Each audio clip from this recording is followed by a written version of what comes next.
o Brasil está importando dos Estados Unidos, desse tema aqui a Sofia vai gostar, está importando dos Estados Unidos, mas muito mais coisa do que você imagina, rapaz. E pior, a gente está falando de produtos que nenhuma fiscalização de fronteira dá conta, hein? Pois é. Tipo o quê? Tipo supremacia branca e tiroteio em escola. Um clássico norte-americano.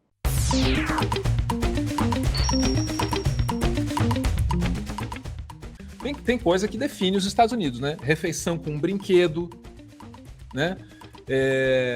Cidade em que não dá para andar a pé, só de carro. Tiroteio em escola, infelizmente.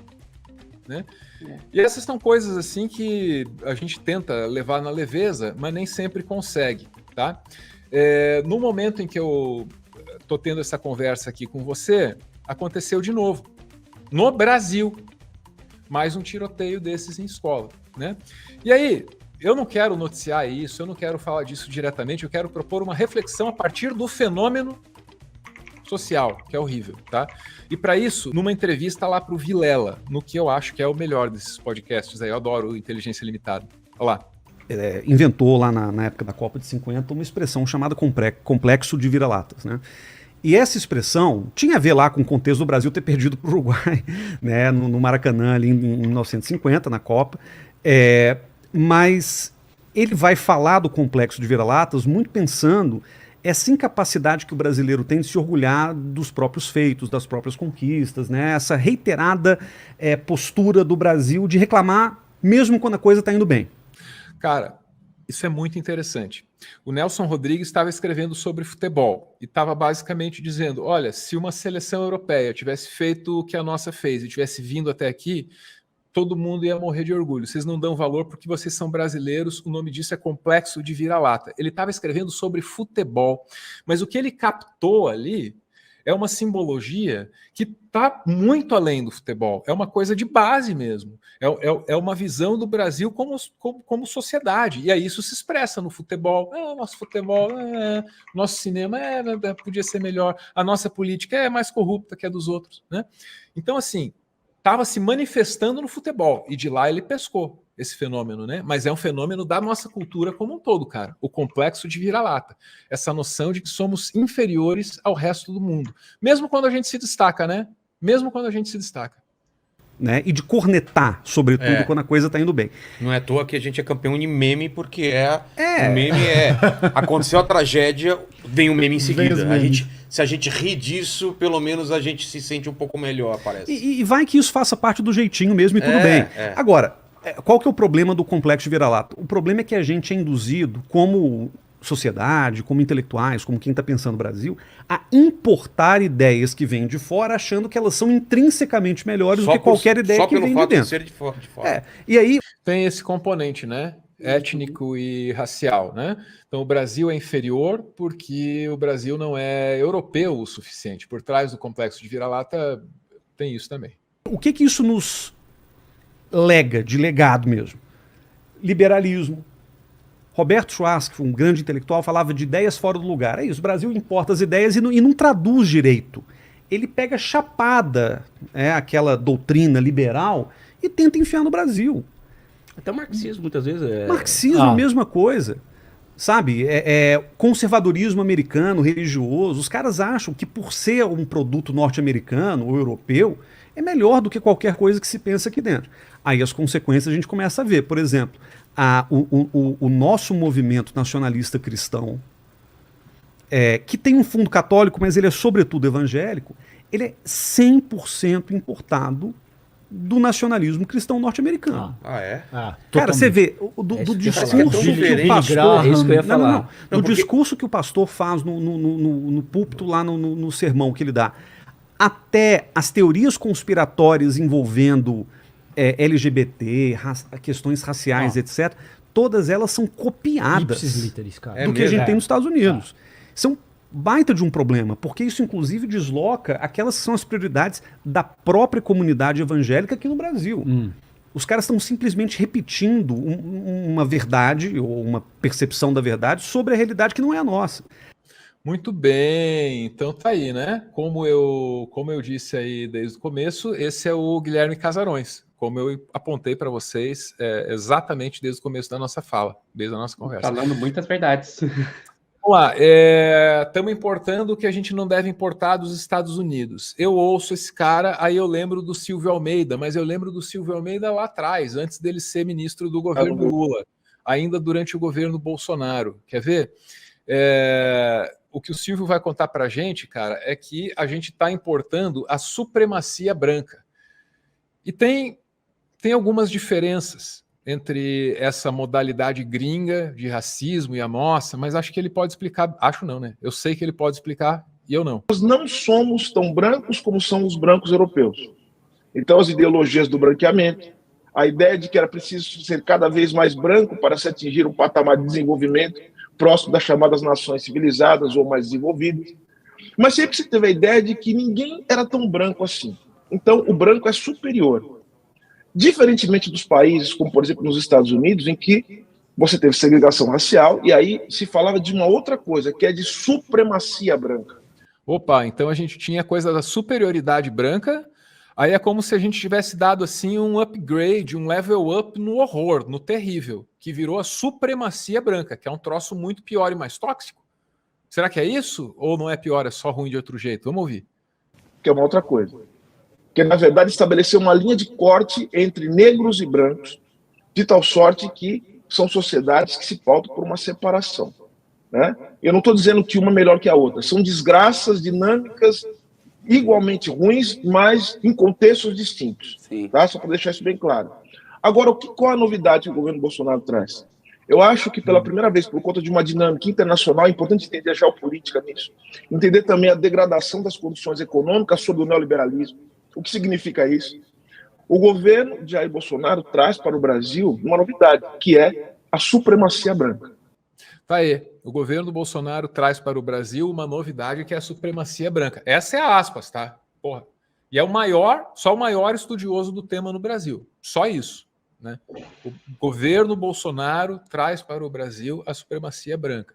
E aí a gente vê esses tiroteios em escolas. E eu, ao mesmo tempo, fico passado com o complexo de vira-latas, que é o pano de fundo dessa história toda. É o pano de fundo dessa história toda. O Brasil não tem isso que os Estados Unidos têm, o Brasil não tem aquilo que os Estados Unidos têm. E aí, quando você vai ver o isso e aquilo, são itens como 112 sabores de bolacha Oreo, entendeu? Aí, pô, para pensar nisso, cara. É um país que dominou meio mundo, explodiu um monte de gente e não conseguiu construir sequer um sistema de saúde para os seus cidadãos. Não consegue construir uma escola em que não tenha um tiroteio. Né? Esse é o modelo de sociedade que a gente quer? Será que esses caras são melhores que a gente mesmo? Será que se a gente tivesse as mesmas oportunidades, a gente não como sociedade, entendeu? A gente não estaria melhor, não teria desenvolvendo um modelo nosso, diferente? Será que tem alguma coisa ali para seguir? Eu sei que a resposta da Sofia não, porque a Sofia é comunista, de verdade. Né? De verdade. A Sofia é comunista de verdade, vocês não sabem disso. Mas eu queria só entender esse fenômeno, assim. Daqui a pouco estão achando chique tiroteio em escola. Ui, teve lá teve lá em Piraporinha do Oeste. Nossa, Piraporinha tá que nem a cidade grande, já tem tiroteio em escola. Entendeu? Vai virar uma medida de urbanidade, essa porra? Sacou? É a régua civilizacional desses caras? Tá maluco? Olha, Álvaro, eu vou dizer que os Estados Unidos, ele deu certo. Ele deu certo, sim. A gente só tem que se perguntar, deu certo para quem, né? Porque os Estados Unidos é a principal nação, aí é o coração do capitalismo mundial. E o que o capitalismo mundial faz?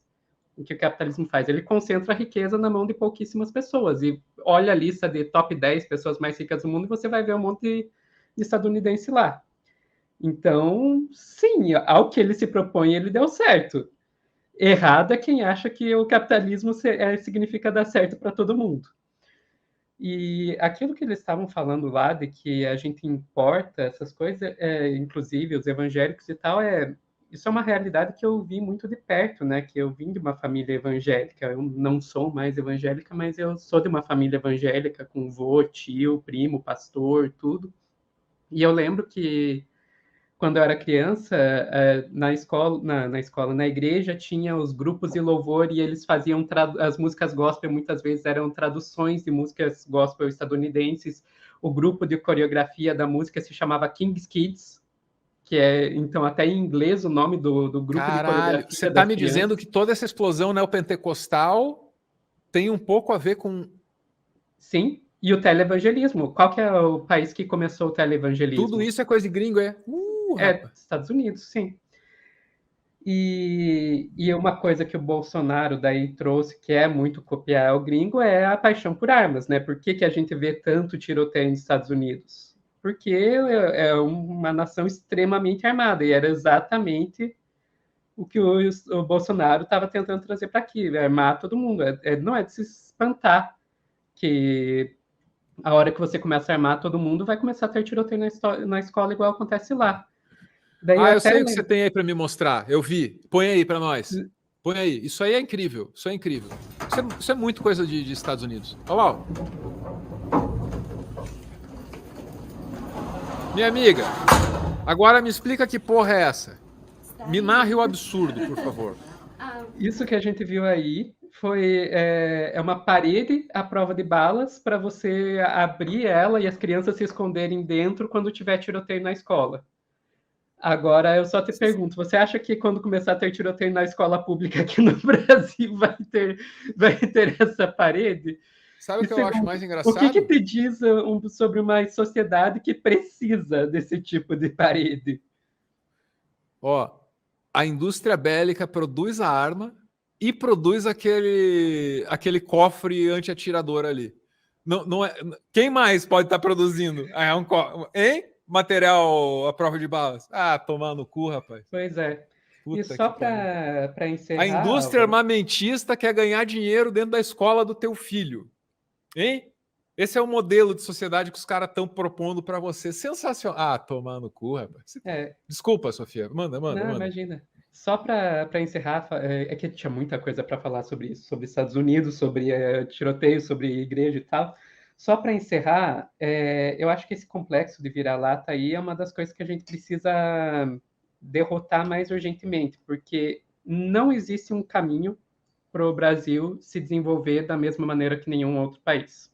A verdade é essa.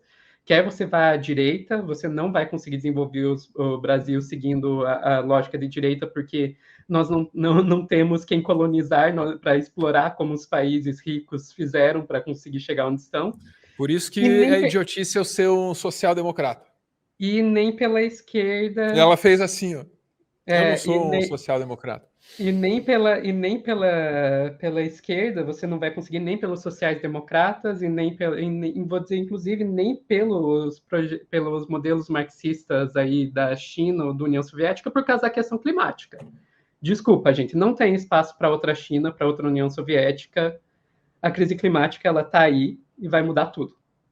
Então, aí eu fico com o Galeano e digo que o único caminho para a América Latina se desenvolver é criando seu próprio método de desenvolvimento. Não é copiando ninguém. E não... Cadê? Perdi o comentário. Não pelo Centrão. Eu sou comunista de carteirinha e vou te dizer, mas o marxismo, de verdade, ele vai te dizer que você não copia um método do outro. Mesmo os marxistas, você pode até aprender com as outras experiências socialistas, mas você não copia elas. Tem que considerar as condições materiais, como dizem por aí. Você sabia que existe um canto da internet em que você pode assistir todo o acervo de documentários do Meteoro a qualquer hora do dia ou da noite? Pois saiba que o Meteoro tá ao vivo o tempo todo. É um vídeo sobre a visão do capitalismo no filme Náufrago, seguido pela maluca biografia de um Olavo de Carvalho. Caiu e morreu. Aí na sequência, sei lá, um vídeo de divulgação científica sobre os efeitos de determinada substância no seu corpo. Meu Deus, vai ser uma loucura, droga! Funciona assim, a TV Meteoro opera ali do lado. Se parece precário, é porque é. E de quando em quando, eu entro ali para interagir com o público, para conversar com o chat. E daí é na intimidade. Intimidade e camaradagem que reina na gangue. Gangue de LGBT! Tem vezes que eu vou de pijama. Pra ser sincero, nem sempre é muito alegre esse papo. Às vezes a gente reclama. mimimi. Às vezes a gente briga. Ai, que rancor. E eu certamente dou mais palpite do que eu deveria, possivelmente passando vergonha e ignorando o certo, que seria sempre dizer: não sou capaz de opinar. Eu tô tentando fazer um comercial sincero, até porque o que eu tô anunciando é isso aí que você tá vendo. Tá uma merda! Você pode colar lá comigo, Meteoro ao vivo o tempo todo. Claro, só se você quiser, mas eu acho que eu ia curtir ter alguma companhia. Valeu!